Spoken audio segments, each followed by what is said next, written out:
So I was reading the Revised New Jerusalem Study Bible and found the following comment on 1 Corinthians 8:6.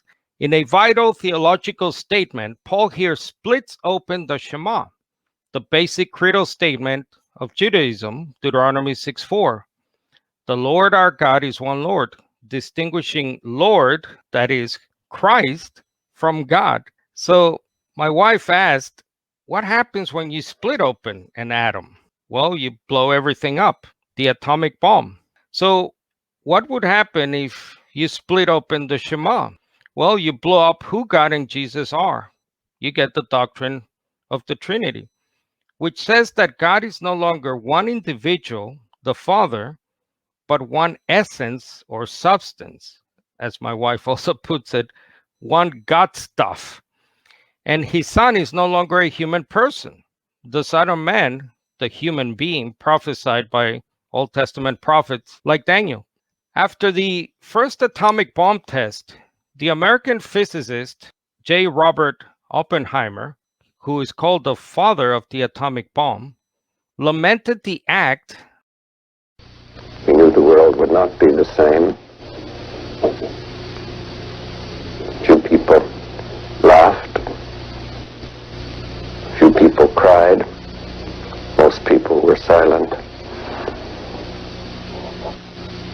I remembered the line from the Hindu scripture, the Bhagavad Gita. Vishnu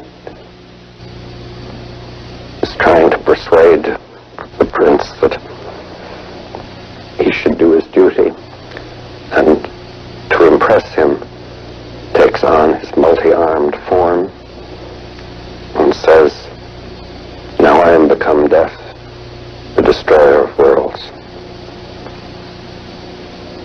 I suppose we all thought that one way or another.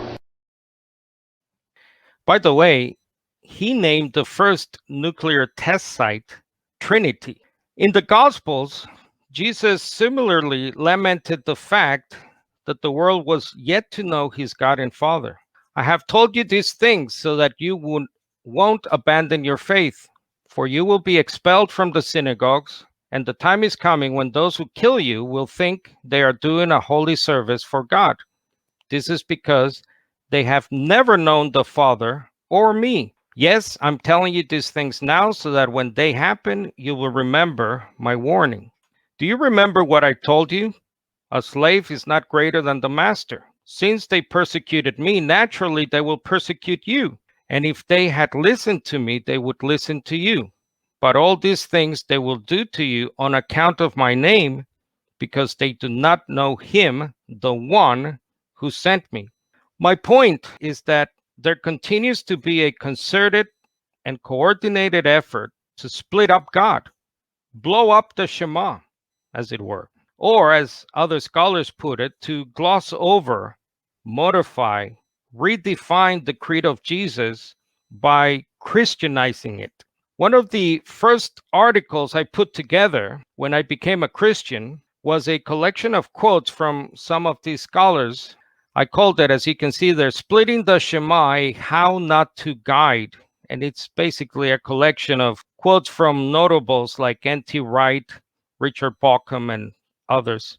In my research at that time, I found that the modern day culprit who other scholars copied after was the late Dr. James Dunn.